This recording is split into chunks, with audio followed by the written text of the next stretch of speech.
शुक्रवार को कलेक्टर किशोर कुमार कन्याल ने गुना जिला अस्पताल एवं मैटरनिटी विंग का औचक निरीक्षण किया, जहां सब कुछ व्यवस्थित नहीं मिला है। कई अव्यवस्थाएं सामने आईं।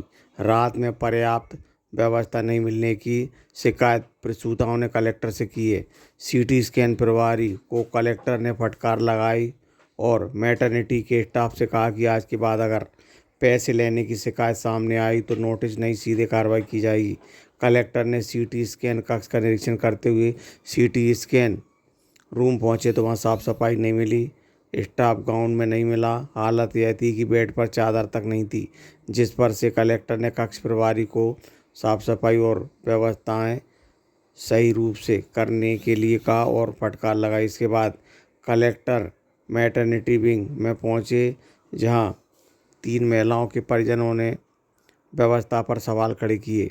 डिलीवरी के लिए भर्ती सोनम नाम की एक महिला ने परिजनों से कहा कि प्राइवेट चिकित्सालय में भर्ती थी, गंभीर क्रिटिकल स्थिति के कारण जिला अस्पताल में आई है। महिला की हालत क्रिटिकल है, उसे 7 से 8 माह का गर्भ है। एक अन्य प्रसूता ने रात्रि में भर्ती होने के बाद पर्याप्त देख रेख नहीं होने के आरोप भी लगाए। कलेक्टर ने स्टाफ को सख्त लहजे में निर्देश दिए कि डिलीवरी के पैसे लेने की बात सामने आई तो सीधे कार्रवाई होगी। इसके बाद कलेक्टर ने सीएमएचओ व अन्य चिकित्सा अधिकारियों के साथ बैठक की, जिसमें विभिन्न विषयों पर चर्चा की गई। वो पेशेंट से या उनके जो भी साथ लोग हैं उनसे पैसे मांगे। सर सीजर अधिकतर डिलीवरी में देखा जाए कि सीजर ऑपरेशन सबसे ज़्यादा हो रहा है, नॉर्मल से ज़्यादा सीजर ऑपरेशन हो रहा है, क्या कारण है? अभी एवरेज जो मुझे बताया गया 5-6 ऑपरेशन और 5-6 यहाँ पर डिलीवरी होती है, जिसमें 2-3 डिलीवरी सिजेरियन भी होती है। ये सही है कि हम लोग चाहेंगे और हमारी गवर्नमेंट भी चाहती है कि नॉर्मल डिलीवरी ज़्यादा फोकस हो, लेकिन कई बार कुछ पेशेंट ऐसे आते हैं और जिनकी वास्तव में स्थिति अच्छी नहीं होती तो केस में सीरियस होता है। साथ ही मैंने ये भी तो बोला है कि यदि यहाँ पे फोर्सेप हुआ, क्योंकि बहुत पहले ही बैन हो चुका है, तो ये क्राइम होता है।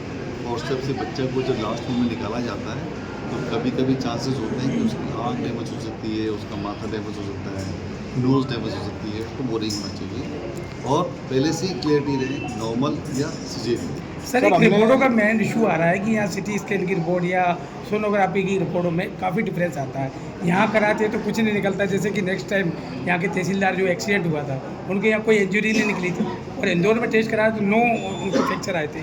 तो इन रिपोर्टों के लिए क्या व्यवस्था है की जा रही है? इसका मतलब ये हुआ कि वहाँ का सिस्टम ज़्यादा एडवांस होगा जी, हमारे यहाँ की मशीन कम एडवांस होगी।